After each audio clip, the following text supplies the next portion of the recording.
este livro resulta de uma conversa, dessa conversa que tivemos em Coimbra, ou foi esse um dos antecedentes do livro, e também de uma intervenção do Rui num debate na Universidade de Verão do PSD, portanto, lá está esta, pela qual imagino que tenha, aliás ele diz isso no livro, que tenha sido criticado, porque supostamente não se fala com as outras pessoas, e essa vontade de conversar e sobretudo recusar, entrando mesmo já na definição do que é a política, o Rui claramente recusa uma definição clássica da política que, embora tendo nascido num autor de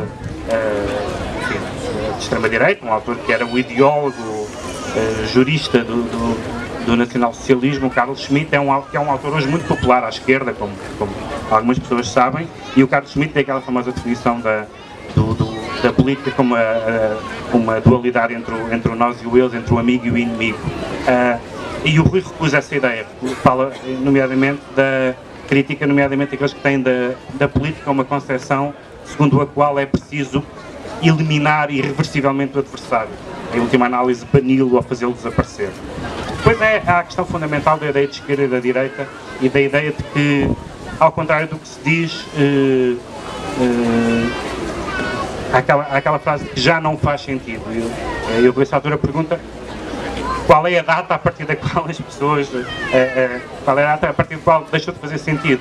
Quer dizer, toda a gente que diz que já não faz sentido presume que já fez sentido. Mas fez sentido até quando? Qual foi a data do óbito? Isso nunca é dito, e não só nunca é dito, como o Rui diz que mesmo as pessoas que dizem que negam a distinção esquerda-direita são capazes de continuar a falar de forma posicional, dizendo esse tipo está muito à minha esquerda. Ou seja, não se revendo nos combates que definiam a esquerda e a direita há umas décadas, continua ainda a usar essa linguagem dicotómica de uma forma e posicional e relativa de uma forma útil e de uma forma compreensível. E é esse o centro do livro, a ideia de que o esquerda e direita, tendo o nascimento histórico que nós conhecemos, da Revolução Francesa, de quem se sentou à esquerda e quem se sentou à direita, e que, portanto, num certo sentido, esquerda e direita são expressões da ordem do arbitrário, não podiam se chamar outra coisa qualquer, chamou-se assim, e de facto são importantes como pontos cardeais que nos permitem situar-nos politicamente às vezes de uma forma telegráfica, sem ter que perceber exatamente sobre o que é que uma pessoa, sobre o que é que um partido pensa sobre todos os assuntos. Se dissermos que é de centro-esquerda, suponhamos, nós ficamos com uma ideia mais telegráfica, sem termos que investigar. Depois há partidos que dizem coisas que não são, enfim, isso é a história da vida partidária portuguesa, o Partido Social Democrata, etc. Nós temos uma longa tradição de partidos cujo nome não corresponde à sua prática. E além desta questão da orientação, há também aquilo que eu vou chamar o arte de família. Isso pareceu muito importante, que é o facto de haver, tal como existe nas artes e na linguagem, tal como existem estilos, tribos, dialetos, etc., também existe uma espécie de afinidade mais ou menos imediata da esquerda ou das esquerdas, da direita ou das direitas. Eu aqui há uns anos fiz uma experiência.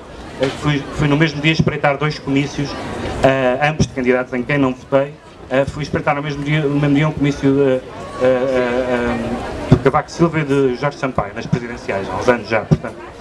E de facto, se me fizessem uma prova cega e me perguntassem qual era qual, só pelas pessoas que eu via a sair e que estavam lá, era possível dizer. E não por razões meramente de classes sociais ou coisa do género, é um pouco mais complexo que isso.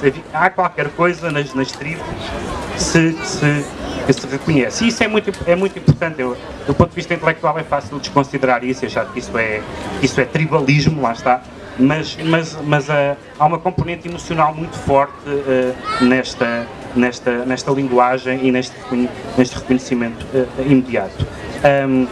O terceiro e penúltimo ponto que eu gostava de destacar no livro é que o Rui sabe que a questão esquerda-direita é um pouco insuficiente porque não só aconteceram debates novos, como como a própria definição tradicional não dava conta de algumas outras vertentes, digamos assim. Por exemplo, o Rui vai buscar aquela ideia de além do eixo do esquerda-direita, haver o eixo autoritário-libertário, no sentido em que, evidentemente que a questão da liberdade aproxima pessoas da direita democrática e da esquerda democrática e distancia ambos dos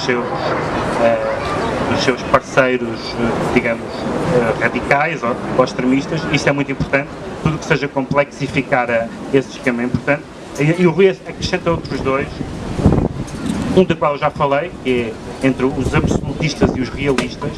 Os absolutistas é uma ideia da política como Guerra dos Tronos, isto é, o adversário é para ser dizimado da face da terra, e um realista aceita, não só aceita o jogo democrático, como aceita, é uma palavra que o Rui, no livro e fora do livro, por razões óbvias ainda mais, usa muito, que é a ideia da palavra compromisso,